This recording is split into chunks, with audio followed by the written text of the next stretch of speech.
Hamilton. Que alegria poder estar aqui com você. Por favor, pode se assentar.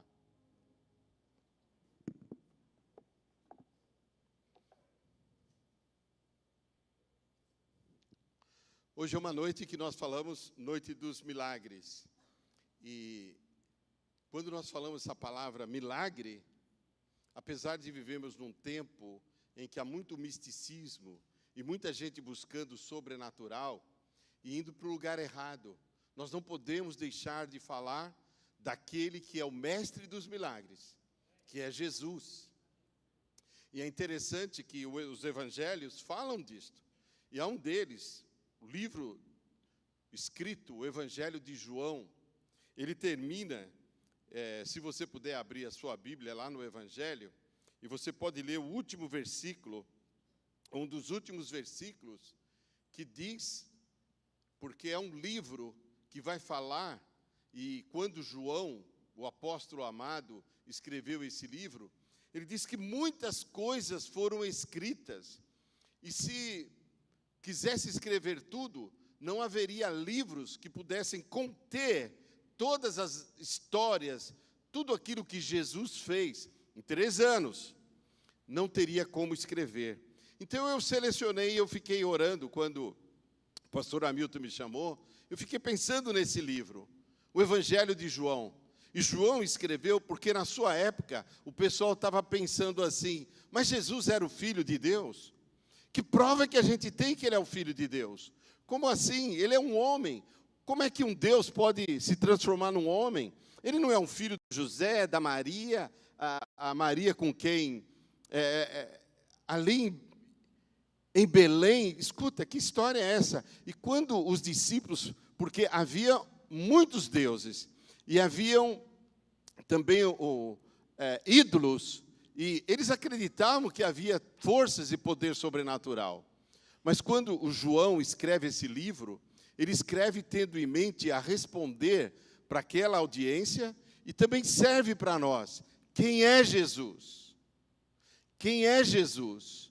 E João escreve, ele escolhe aqui nesse livro, João gostava do número 7. Se você percebeu, o Apocalipse tem dividido em 7 igrejas, 7 trombetas, 7 taças, 7 eventos para o fim. E João gostava do 7. No livro, aqui no Evangelho, ele coloca 7 milagres, 7 sinais. A palavra sinal, quando a gente está dirigindo, o sinal indica uma direção, não é isso? Opa, contramão, não é? Ou eu entrei aqui, estava escrito assim, pastores, o sinal. E eu vim parar aqui atrás, aqui. Porque tem um sinal que indica. E João selecionou 7 sinais do que Jesus fez para indicar o quê? Que esse Jesus é o Filho de Deus. Que ele é o Deus encarnado, revelado. E quando nós falamos em milagres, é uma ação que, milagre, é quando há uma atividade que foge às leis naturais. É algo que deixa a gente assim, não é? Uau, não é?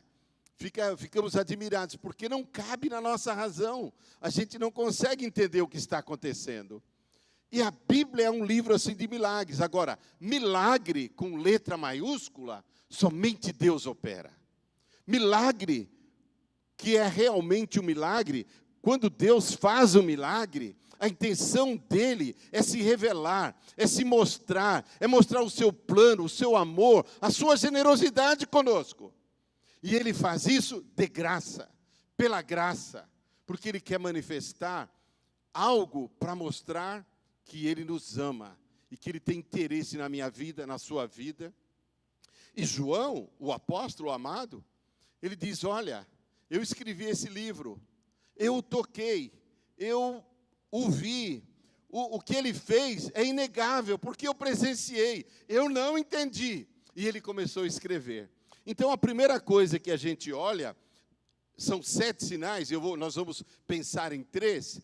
O primeiro deles é o primeiro milagre que está no capítulo 2, que é a transformação de água em vinho. É um casamento, mas houve uma crise naquele casamento. Isso é uma outra coisa que a gente aprende aqui, que o João mostra. Deus se manifesta nas crises, no problema, Naquela hora em que a gente fica em pânico, Deus está presente. E nesse casamento trouxe um pânico. Imagina, eles celebravam por 7 dias, tinha que ter vinho. Mas acabou o vinho. E aí o que eles fazem? Começam a dizer, olha, já pensou que lástima? Como vai ficar os noivos? Os convidados? Era para celebrar, eles vão falar, olha, esse noivo não planejou. Alguma coisa deu errado, logo no começo. E aí a mãe de Jesus se apresenta. E ela diz, olha, façam tudo o que ele vos disser. E aqueles servos, então, escolhem acho que 6. Eu não sei nem por que estavam ali aqueles vasos, não é? Me parece que cada um cabe 70 litros de água. E aí, Jesus fala, olha, vamos lá. E Jesus toca naquela água. E o que acontece? Eu não quero entrar e ficar lendo, mas lembre-se de João 2, que está escrito ali. Aí Jesus disse, agora você pega este vinho e leva, porque havia na celebração um mestre de qualidade. Ele atestava a comida para ver se estava boa para servir. E quando aquele mestre tocou, mas que vinho maravilhoso! Todo mundo primeiro serve o bom vinho, e depois que os caras estão meio assim, né, meio para lá, que não conseguem discernir ou sentir mais, aí ele serve qualquer vinho. Mas ele disse, este casamento, vocês deixaram o bom vinho para servir por último. Que coisa! Sabe o que ele diz?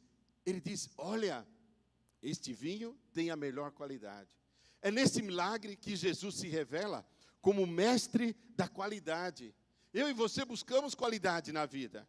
Eu e você precisamos, mas o pecado entrou na história da humanidade e detonou a qualidade que Deus tinha nos dado. Aqui agora se apresenta Jesus para resgatar e nos dar uma qualidade de vida que vale a pena. Neste casamento, quando a água é transformada em vinho, olha só, água é uma coisa boa, mas estava ali sem sabor. Não resolveria o problema daqueles noivos, a água. Imagina, agora nós vamos servir a água. Pessoal, água? Que isso? Mas aquela água foi transformada. Olha a qualidade que aquela água ganhou. Segundo o mestre de qualidade, o mestre cerimonial disse, este vinho tem boa qualidade. A gente pode pensar, eu e você, que às vezes a nossa vida é como água. Está muito comum, não tem cor, não tem sabor, mas quando Jesus toca na vida de alguém, ela é mudada, ela é transformada, há uma mudança, esse é um milagre. Eu e você precisamos entender isso, e neste casamento, olha o que aconteceu, o segredo, como eu consigo esse milagre? Sabe que a mãe dele disse? A mãe de João 2,5, olha o que diz, fazei tudo o que ele vos mandar. A Maria disse, obedeçam a Jesus.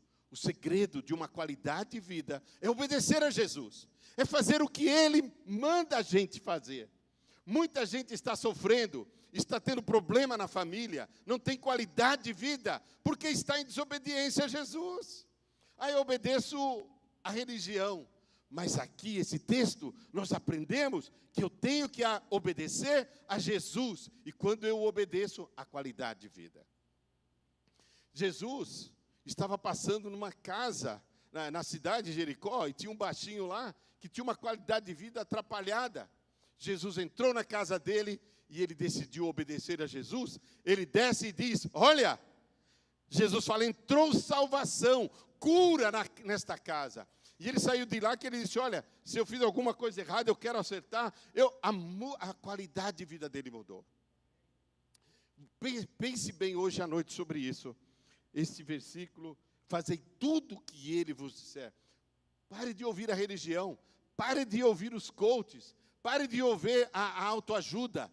Ouça a ajuda do alto, porque é isso que João fala. Ele é a ajuda que veio do alto, é Jesus. E nós precisamos ouvi-lo. A segunda coisa que aparece, que João escreve, que está lá no João capítulo 6. Jesus faz um milagre. Ele multiplica 5 pães e 2 peixes, a ponto de alimentar 5.000 homens, sem contar mulheres e crianças. Mas que coisa, Como assim? Com pouco ofertado, Jesus alimenta uma multidão, demonstrando o poder da multiplicação. Todos nós queremos abundância. Eu quero abundância na minha vida, na minha casa, no meu trabalho, na minha igreja. Agora aqui, me parece que há uma dica que João está dando. Imagina, Jesus estava ministrando. Chegou ali por volta, talvez, do meio-dia, né?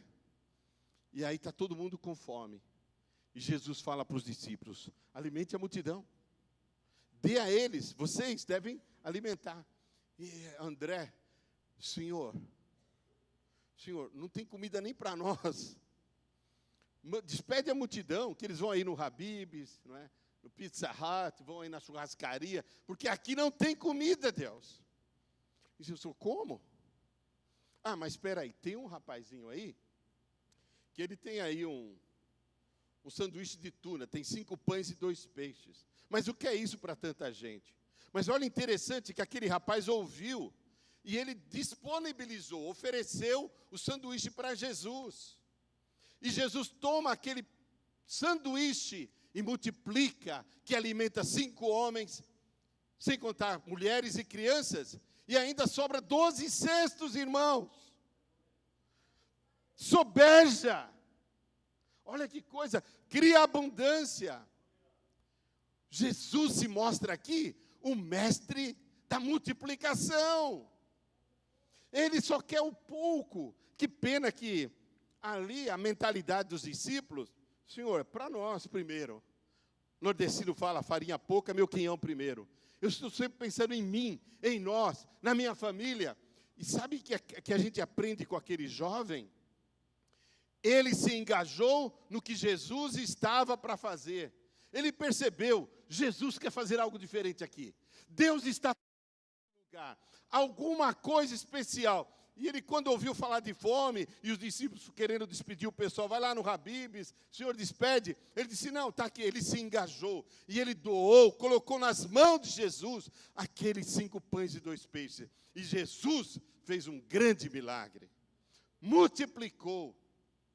Qual é o segredo aqui? Eu e você precisamos nos engajar no que Deus está fazendo na IBC. Nós não podemos ficar olhando, não, e preso, eu só venho no milagre para receber a bênção, depois eu vou embora. Eu não me engajo no programa, nos conectes, eu não vou para a escola bíblica, aí contribuir principalmente. Eu só tenho para mim, para nós. Eu e você precisamos nos engajar no que Deus está fazendo. Que Deus toma o pouco e multiplica. Pelo menos, acho que uns bons anos, eu não me lembro. Eu vim encontrar o pastor Ari. E ele disse, meu jovem, você está indo para a China, nós queremos ajudar você. E ele semeou um pouquinho na nossa vida. Depois aumentou um pouco. E ele, aparentemente pouco. E nós fomos para a China, irmãos. E nós, lá em casa, começamos um trabalho com 2 pessoas, 4, 6, 8. Há um ano atrás, quando nós fomos conectar todos na internet, já tinha passado de 10.000 pessoas que se converteram, que ouviram Jesus. Está morando num país comunista, fechado, onde é proibido pregar. Aquela semente, irmãos, tem se multiplicado, porque o pastor entendeu o que Deus está fazendo. Eu quero desafiar você a abrir os seus olhos para se engajar no que Deus está fazendo aqui. E não é só as finanças que eu estou dizendo. O pouco do seu tempo, doe para o Senhor. Os seus dons, os seus talentos, as suas habilidades, a sua vida. Jesus disse que quem perder a sua vida por amor de mim, vai ganhar. É esse segredo aqui, irmãos, de multiplicação. 5.000 homens, sem contar mulheres e crianças, receberam a bênção. Porque um jovem ofertou um pouco para Jesus, e Jesus fez grandes coisas. Irmãos, as grandes coisas que existem hoje, todas elas começaram pequenas. Eu me lembro da IBC, quando eu vim pregar a primeira vez, era uma tenda, lá na Rua das Figueiras. Hoje nós estamos, olha onde nós estamos. mas ainda temos bancos vazios. Irmãos, Deus está fazendo algo aqui. E sabe o que Deus precisa? Do teu pouco. Pare de achar que é pouco. É o que eu tenho, o que é importante é fazer com alegria e confiar no Senhor. E depositar. Deposite seu filho nas mãos do Senhor. Deposite a sua família. Senhor, transfira para Jesus a responsabilidade. Confie nele. Se deleite nele nesse sentido. E a multiplicação. Jesus é o mestre da multiplicação. Eu vou fazer o que o pastor Hamilton está fazendo, estou aprendendo com ele. Diga assim, Jesus é o mestre da qualidade. Jesus é o mestre da multiplicação. A terceira coisa que está lá no capítulo 11, é uma história conhecida. O jovem Lázaro ficou doente. As irmãs disseram, olha, nós temos um grande amigo, Jesus. Passaram um e-mail para Jesus. Ele não respondeu. Passa um WhatsApp aí para Jesus. Passaram o WhatsApp. Jesus viu, olha, ele viu, mas não respondeu. Ele estava andando, estava viajando. E a Marta e a Maria ficaram irritadas. Ele viu a mensagem, ele não apareceu aqui, que coisa. Aí Jesus chega na cidade. Aí a Marta e a Maria falam, Jesus, na hora de comer você sabe o nosso endereço. Na hora de comer você veio para a nossa casa se hospedar. Você sabia, o Lázaro, teu amigo, 4 dias já está morto. Agora, você só aparece agora, mandamos e-mail, mensagem, telefonamos. E Jesus falou, é mesmo? Onde está o Lázaro? Senhor, está lá no túmulo, 4 dias. Jesus vai lá, e o que ele faz? Lázaro, sai.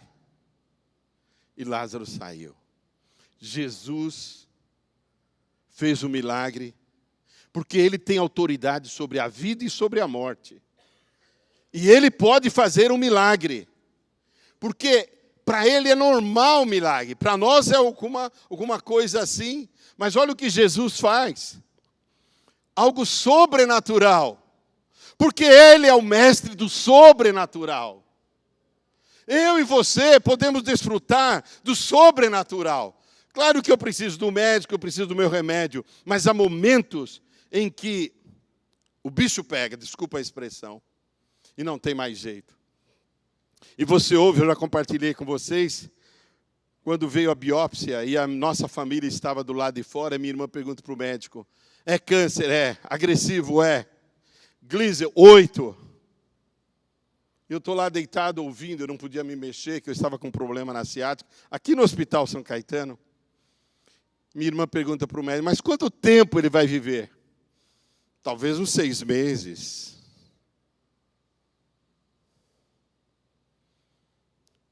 Mas há um Jesus sobrenatural. Senhor, eu estou pronto para ir. Mas a minha esposa está na China, nossas netas dos Estados Unidos. Eu gostaria muito, Jesus. Eu tenho prometido à nossa neta que quando ela fizer 15 anos, eu vou estar na festa dela. Isso foi 2016, então, mas depois dali, nós oramos ao Senhor. Irmãos, já vamos fazer 7 anos. Os 6 meses já se passaram. E eu estou aqui vivo, sonhando. E aí o que aconteceu, irmãos? Eu vim falar para a IBC, não vou poder voltar mais para a China. Mas eu posso ir ali para os Estados Unidos, onde estava a nossa neta. Falei, já que eu vou daqui 6 meses partir, eu preciso estar perto da família. O Leusa veio embora. O nosso trabalho na China ficou lá com os líderes. Irmãos, e eu fui para lá. E aí daqui a pouco tinha um espaço. O pastor foi embora. Você não quer começar uma igreja? Mas como? Eu estava falando com o pastor Anselmo. Eu e Orleusa fomos para a escola bíblica. Tinha um prédio enorme, vazio, irmãos. E aí eu falei, bom, vamos lá. Convidei Orleusa e falei, hoje você vai ter que me ouvir. A Bíblia diz que a mulher aprender em silêncio. Então você não faz pergunta que eu vou dar aula para você. Porque não apareceu ninguém, nós tínhamos convidados. Começamos a convidar e apareceu 1, 2, 3, 4. Nós já batizamos mais de 40. Domingo passado, o Neuza disse, em 3 anos, nós temos 157 adultos, sem contar as crianças. E começou, olha, irmãos, Deus é maravilhoso. Ele é o Deus do sobrenatural. Ele disse para Marta, Maria, se creres, verás a glória de Deus. E aí, a Marta disse, claro, Senhor, eu creio na ressurreição.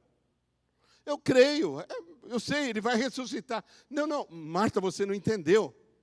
Não é na ressurreição. Se creres agora, você vai ver a glória de Deus agora, Marta. Porque Deus é o Deus do hoje, do agora. Eu não sei se você está passando por alguma dificuldade que você olha e é impossível.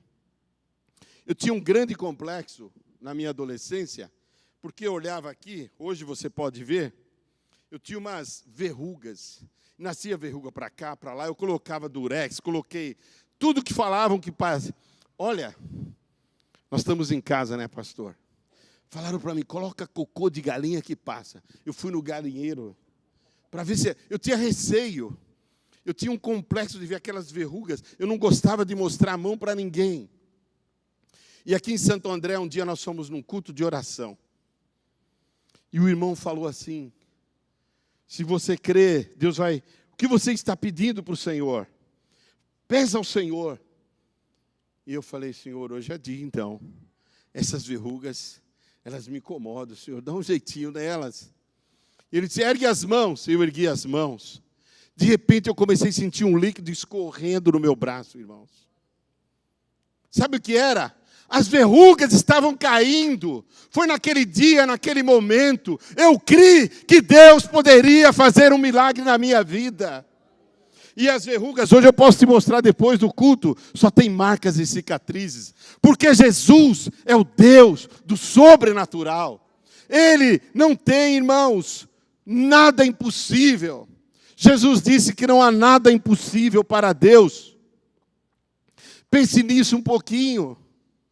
E Jesus fala para Marta, se você crê, irmãos, a fé nos conecta com o sobrenatural, com o milagre. O problema é que muita gente não crê.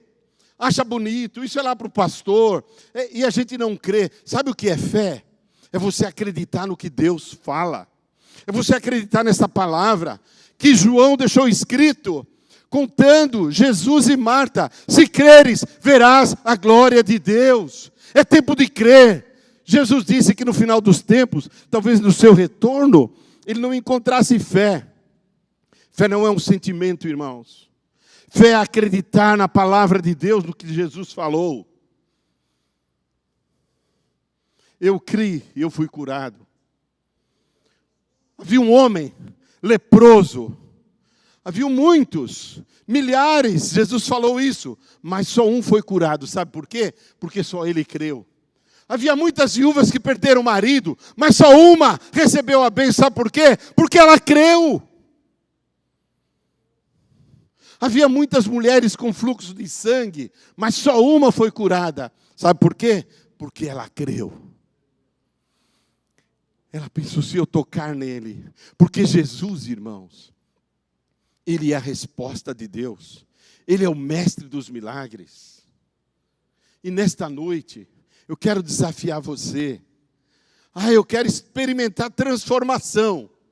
Então você precisa obedecer a Jesus. Eu quero experimentar multiplicação. Então você precisa começar a doar, mesmo pouco, confiar no Senhor e dar a Ele o seu tempo, a sua vida. Eu também queria experimentar o sobrenatural. Você precisa crer, porque é o milagre que nos conecta com o sobrenatural. É a fé, irmãos, que nos conecta com o sobrenatural. E fé, a Bíblia diz que sem fé é impossível agradar a Deus. É necessário que aquele que se aproxima dele creia. Quando nós acreditamos na palavra de Deus, nós vemos um mundo racionalista, onde a lógica se tornou uma deusa. Há um pensador cristão que disse o seguinte: não deixe. Eu falei um dia desse para um amigo meu que está pregando por aí que a Bíblia precisa ser atualizada. Nós fizemos seminário juntos. E eu disse para ele: Chinês, você está no Brasil, vamos tomar um café. Eu falei: sinto muito, não vou. Amo você, mas não posso. E eu disse para ele o seguinte: não deixe a lógica, que é o pensamento desse pensador cristão, e o racionalismo roubar o mistério da fé da sua vida. Porque quando você começar a querer explicação para tudo e querer explicar tudo, porque a fé começa onde a gente não tem mais explicação, irmãos. Aquele leproso, às vezes as circunstâncias da vida a gente não vai entender. Tudo que a gente quer é um milagre. O pastor Hamilton Domingo, ele falou daquele oficial, disse: olha, basta uma palavra, você nem precisa ir na minha casa, eu dou ordem aos meus soldados, eles obedecem. Dê uma palavra tua, isto é fé, irmãos. Se Jesus fala, acontece. Pelo seu poder foram criados céus e terras. Esta noite, irmãos, é uma noite de milagres na sua vida. Eu espero que você obedeça, e essa é a minha oração. Eu espero que você se doe e que você creia, que você olhe para Jesus como o amado Filho de Deus, como João fala no livro. Amado, eu, João, o vi, e eu não posso negar que Ele é poderoso.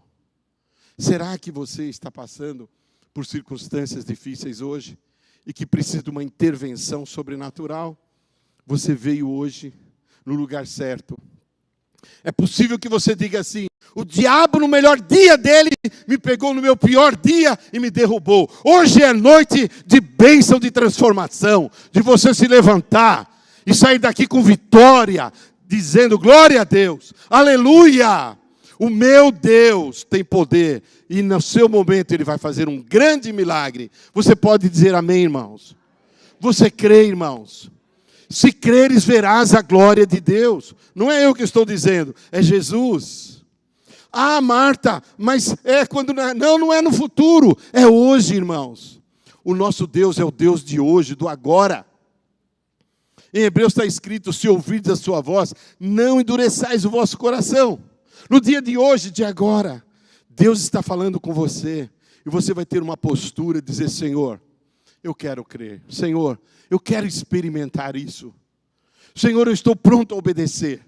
Senhor, eu estou pronto a começar a me doar. Senhor, eu creio, Senhor. Amém, irmãos?